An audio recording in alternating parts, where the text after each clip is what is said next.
আচ্ছা, বলুন তো আমরা কেন এত পরিশ্রম করি?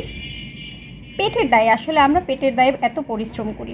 যদি আমাদের ৩ বেলা খেতে না হতো তাহলে হয়তো এত পরিশ্রম করতে হতো না। নাকি আমি ঠিক বললাম তো? আসসালামু আলাইকুম। আবারও চলে আসলাম একটা লং ভিডিও নিয়ে। তো আজকে কি রান্না করব? আজকে রান্না করতে নিয়েছি খাসির মাংস। তো খাসির মাংসগুলো আমি ধুয়ে টুয়ে একদম পরিষ্কার করে পানি ঝরিয়ে নিয়েছি। এখানে দিয়ে দিয়েছি বেশ কয়েকটা মোটা করে কাটা পেঁয়াজ। তো খাসির মাংসটা কে কীভাবে রান্না করেন আমি জানি না, আমি তো এইভাবে রান্না করি।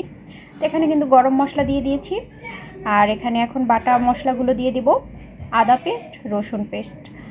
আর খাসির মাংস রান্না করার সময় কিন্তু গরম মশলাটা একটু পরিমাণে বেশি দিতে হয়, তা নাহলে কিন্তু একটা উটকো গন্ধ লাগে। তো বাটা মশলাগুলো দেওয়া হয়ে গেলে এখানে গুঁড়ো মশলাগুলো দিয়ে দিব। এখানে দিয়ে দিব পরিমাণ মতো হলুদের গুঁড়ো, মরিচের গুঁড়ো, জিরার গুঁড়ো এবং পরিমাণ মতো লবণ। তো অনেকে মশলাগুলো কষিয়েও খাসির মাংসটা রান্না করে, তবে আমার কাছে এভাবে একসাথে মেখে ঝেঁকে রান্না করলে ভালো লাগে। আমি গরুর মাংসটাও এভাবেই রান্না করি, তো খাসির মাংসটাও এভাবে করেই বসিয়ে দিয়েছিলাম। খেতে ভালোই হয়েছিল আলহামদুলিল্লাহ। তো এই যে সব মশলাগুলো দেওয়া হয়ে গেলে আমি কিন্তু এখানে পরিমাণ মতো তেল দিয়ে দিয়েছি। তো সব কিছু দেওয়ার পরে আমি এখানে একদম ভালোভাবে মশলার সাথে মিশিয়ে নিয়েছি। তো আমার স্ট্যান্ডটা তো ভেঙে গিয়েছে, বাইরে আর বের হওয়া হয়নি, কেনাও হয়নি। আপনাদের ভাইয়াকে বলেছিলাম ফোনটা ধরার জন্য, সে ভিডিও অন না করে ফোন ধরে রেখেছিল, যে কারণে আমি অনেকটা ভিডিও নিতে পারি নাই, ভিডিওগুলো স্কিপ হয়ে গিয়েছে।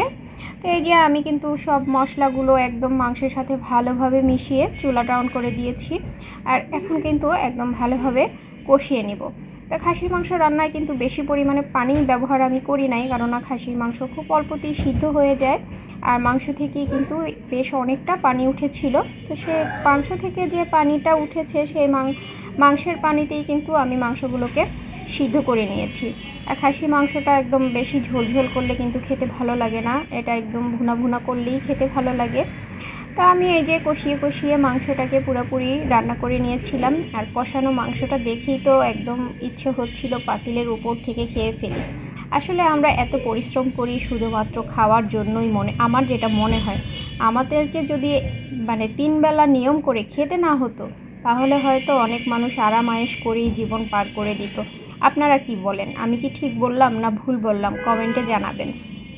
তো এই যে কষাতে কিন্তু আমার মাংস রান্নাটা হয়ে গিয়েছে। তো খাসির মাংস খেতে কে কে পছন্দ করেন জানাবেন। আমার বাসায় তো আমি একাই শুধু খাসির মাংসটা একটু পছন্দ করি, আর কেউ তেমন একটা খেতে চায় না, তাদের কাছে গরুর মাংসটা বেশি ভালো লাগে।